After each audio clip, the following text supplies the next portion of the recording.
everybody, Simon here. This is the penultimate, the one before the end of Kung and Michael. This is season 2, episode 1. One more to go. We left it. Michael had come back from America. Kung had sold everything. But she'd put the money in his bank, the whole lot. Her money, profit, everything. He had his car on finance. There was the message there saying, Michael, you're special, I love you. And gone. We move forward and Michael's gone to Samui to get a copy of her Thai ID card. He's booked into the hotel they stayed before and he doesn't know. His mind is all over the place. He wants to find her. Stepping back a few weeks, Kung, a matter of 2 days after Michael took off for a month to America, gets a message on her phone. The message is from her sister-in-law, her brother's wife. Thought he was gone. The brother is seriously ill. He's in hospital in a place called Trang, T-R-A-N-G. It's in the middle of the country but south, so south from Phuket and Samui, heading down towards the Malaysian border. Kung goes back to the hotel, sorts the staff out, tells them she's got to go away for a few days, take care of everything. She jumps in Michael's car, drives off. 5.5, 6 hours, maybe 6.5 hours. She gets to Trang. She goes to the hospital where she finds a sister-in-law who she hasn't seen for a very long time, and the brother is critical. She manages to see him. She holds his hand, he smiles at her, a sort of forgiveness smile. 30 minutes, 45 minutes later, he passes away. A hereditary illness. At this point, as a disclaimer, Michael has asked me not to talk about the illness, any illnesses in this story, what they are and details, and asked me to respect that. So he's passed away, it's hereditary. And Kung's devastated. She sat there with her sister-in-law. They go off back to the brother's house, the sister-in-law's house, and she stays there the evening. They spend a lot of time talking. Kung telling her about her life now. And they caught up, tried to catch up. For all the years they haven't seen each other. Kung's worried, the brother's passed away, the illness. The morning after, she says to the sister, I've got to go to the hospital. I've put this off all my life. And she goes to the hospital.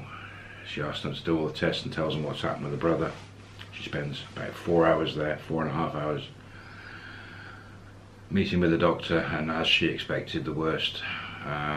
She leaves the hospital, back to the sister-in-law, fills her in. Very upset, confused herself, not sure, she's just lost her brother. She decides she's got to go back to Phuket to the hotel, so says goodbye, heads off. That long journey back, Kung makes her decision what she's going to do with the rest of her life. The journey back was a long journey in her head. 1 week had passed since Michael had gone to America. An old Thai couple had a hotel just a few doors down the road from their hotel and had been hounding Kung about selling their hotel. She thought about it on the journey back, and she's made her plans now what she's going to do. She goes back to the hotel, gets all the paperwork to show the books. She goes down to see this couple. They're there. She sits down with them. They go through everything. Kung said to them the hotel's probably worth a lot more, 11.5, 12 million. You've got 1 week. If you buy it in 1 week, 9.5 million, plus you cover the cost of the lawyers. You can have it. If you can't, no deal. Everything hinged on that. If they hadn't have bought the hotel, would Kung have stayed? I'm not sure. They agreed. The following week, towards the end of the week, they went to the lawyers, they did the deal. The lawyer transferred all 9.5 million to Michael's account under Kung's instructions. The other couple paid all the lawyer's fees, they did the paperwork. Done. Kung had sold everything in the hotel, all the furniture, the lot. She still had Michael's car there.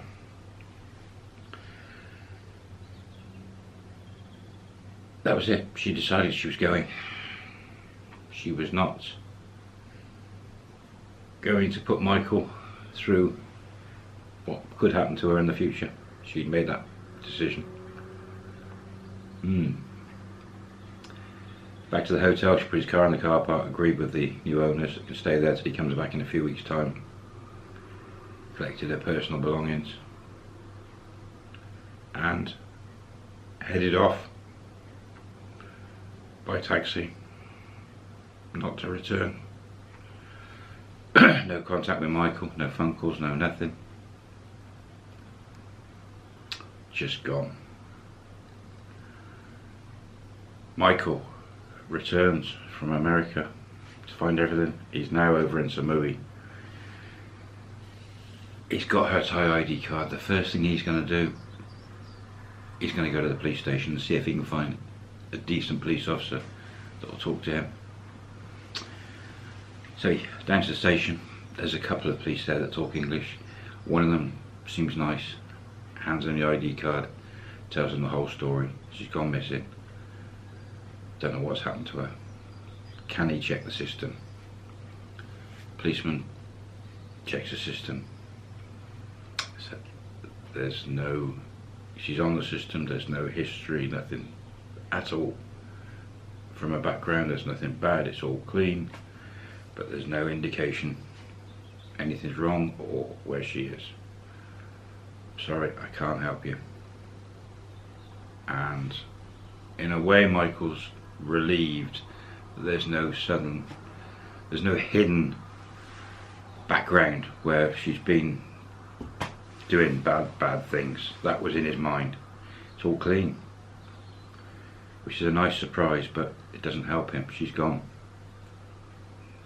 He's totally back to square one. Michael now spends the next 3 months wandering around Samui, Phuket, backwards and forwards, going into salons, into shops with photo, asking everybody. Nothing at all. He's talking to his friends in Pattaya a lot. He's exhausted every avenue. He can't find her. She's just disappeared. There's no trail. At this point, he's sort of half given up, and I can't just keep doing this. And he asks his friends to find a condo near them in Pattaya, and they find one. And he takes his car and he drives up all the way up north to Bangkok and round and back down to Pattaya to a condo they found.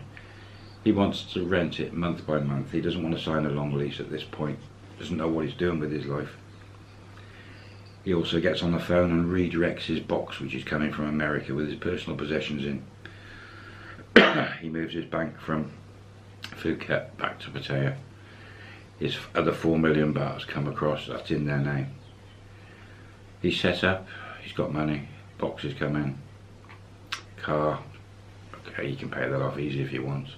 It's on finance, he's got his condo, and he's keeps finding himself on Beach Road looking at that lamppost. Nothing happens, he can't find him. Time moves on. It was on a year, and we're now up to November 2015 in real time. Those dates are hard to keep up with. Nothing's happened. Not found her, not heard anything. He's given up.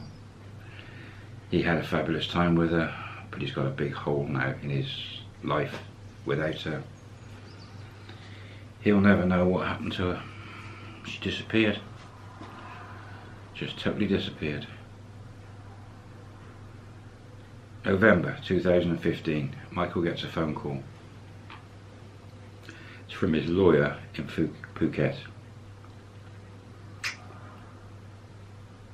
As soon as his lawyer speaks, I found another lawyer searching online for you. It came up on the searches, we're linked together or whatever. But it's a few months old. He's been searching for you for 4 or 5 months, and there's some paperwork at that lawyer's. The lawyer is based in Trang, T-R-A-N-G. Michael's doesn't know what to think. Who does he know in Thailand that would use a lawyer to contact him? There's only one person. It's got to be Kung. Why a lawyer? He fears the worst. Lawyers usually, it's buying and selling property, or it's someone passing. So he arranges with this lawyer from Phuket. He asks him, can you come with me? Spend a couple of days there, we'll sort it out and see what it is. And we'll meet up down there. He said, I'll pay you whatever the going rate is. Can you book a room, a hotel for the two of us, and I'll meet you there in say 2 days time. Can you arrange with that other lawyer for us to come? And the lawyer in Phuket, I'll arrange it all. I'll come back to you with the address of the hotel, and I'll see you there in a few days. And Michael heads off to Trang to meet his Phuket lawyer and his lawyer from Trang. He arrives at the hotel, they check in at night. The next morning they go to the lawyers, and they walk into the lawyers and to meet the lawyer. So luckily he's brought his Phuket lawyer along because he can translate, speaks good English. And they sit down with this lawyer, and that's where I'm going to leave the penultimate episode. A little cliffhanger for you. Tomorrow, final episode to the conclusion, and hopefully the answers that so many of you are asking. Bye for now.